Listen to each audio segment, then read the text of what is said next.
ตอนนี้ค่อยอยู่ถ้ำหอยสังเมืองบางเวียงแขวงเวียงจันทน์ตัวนี้จะเป็นบริเวณหน้าถ้ำหอยสังนี่แม้จะบ่มีไฟฉะนั้นเราต้องมีอุปกรณ์คือไฟสายในการที่จะเข้าไปเลาะชมบรรดาหินย่อยและก็บรรยากาศต่างๆอยู่ในถ้ำเดี๋ยวค่อยสิพาเข้าไปลุยกันเลยพอแต่ย่างเข้ามาหน้าถ้ำอยู่ใกล้ๆปากถ้ำแบบนี้นะอากาศโคตรเย็นคือกะว่าเฮาเปิดแอร์แนวใดแนวนั้นเลยมาอยู่กองถ้ำตัวนี้ตอนนี้ค่อยเข้ามาบริเวณทางในตัวนี้ยังอยู่บริเวณปากถ้ำอยู่เข้ามาทำอิฐเฮาก็สิเห็นพระพุทธรูปมีทั้งองค์ใหญ่และก็องค์น้อยจะมี3องค์ก็ให้เฮาไหว้สักการะบูชาก่อนที่จะเข้าไปในถ้ำหอยสังตอนนี้ข่อยก็ใส่อุปกรณ์เรียบร้อยคือไฟสายติดหัวตัวนี้จะเป็นบริเวณทางเข้าในถ้ำตัวนี้จะอยู่ทางหลังพระพุทธรูปที่ข่อยถ่ายไปเมื่อกี้นี่เด้อเข้ามานี่มันก็สิเป็นแบบคล้ายๆหอมเป็นทางเข้ามาเลยและอยู่นี่ก็สิเป็นประตูอยู่นี่เขาเจ้าสิเฮ็ดประตูอยู่นี่ถ้ำตัวนี้ลักษณะพิเศษของมันจะเป็น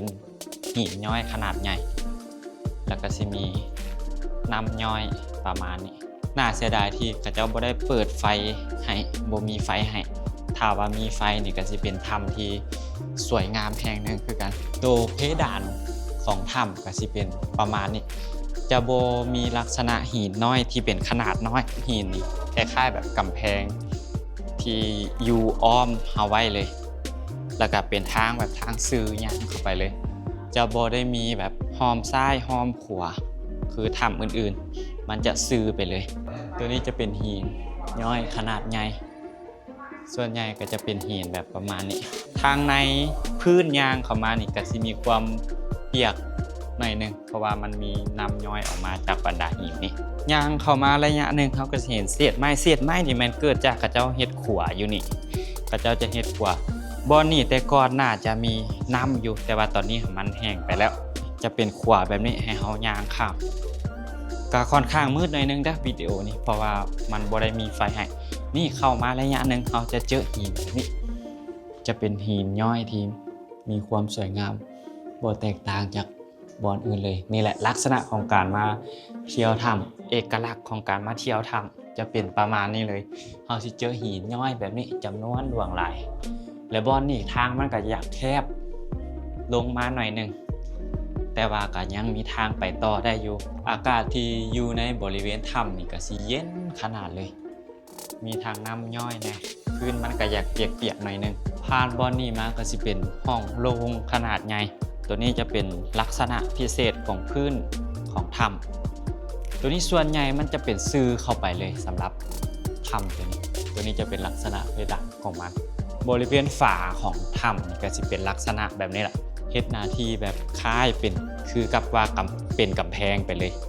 ลักษณะของการเป็นหินย่อยอยู่ถ้ำตัวนี้มันจะบ่หลายปานใดส่วนใหญ่จะเป็นหินแบบนี้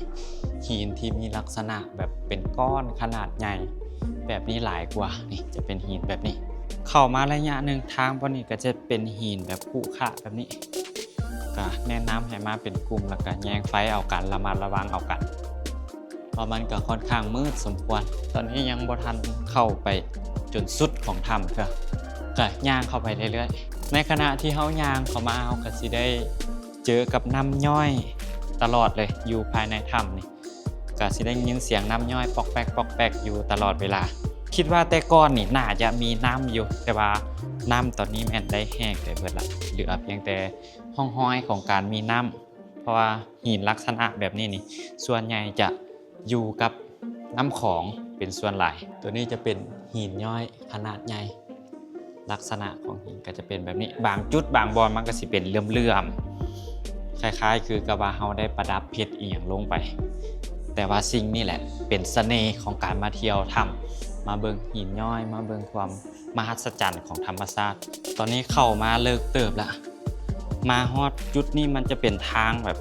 เป็นหินคุขะแบบนี้ไปเบิดเลยคล้ายๆคือกับอยู่แม่น้ำเลยหินประเภทนี้คล้ายๆแบบว่าเป็นทางผ่านน้ำนะจะเป็นประมาณนี้บ่แน่ใจว่าแต่ก่อนนี่สิเป็นน้ำไหลออกบ่แต่ว่าเป็นห้องห้อยของน้ำใดหินที่เป็นลักษณะแบบนี้ถ้ำแต่ละบอนนี่ก็มีลักษณะจุดพิเศษของแต่ละบอนนี่ก็ เป็นอีกบ่อนหนึ่งที่มีลักษณะพิเศษของตัวเองถ้ำนี่ก็ค่อนข้างมีความลึกสมควรเลยค่อยก็พยายามเข้ามาให้ได้หลายที่สุดย่างเข้ามาระยะหนึ่งอยู่นี่จะมีบ่อน้ำอยู่น่าจะเป็นบ่อน้ำบ่อเดียวที่ยังเหลืออยู่ที่จริงมันก็ยังเลิกอยู่แต่พวกค่อยตัดสินใจว่าสิบ่ไปต่อละคือสิสิ้นสุดแต่สำนี้พวกค่อยเข้ามานํกันอยู่3คนพวกค่อยตัดสินใจออกไปแล้วเพราะว่าทางมันยากแล้วก็มันมีหินแบบนี้คือค่าไหลมันอยากมืนตอนนี้ออกมาฮอดปากถ้ำละก็ถือว่าสิ้นสุด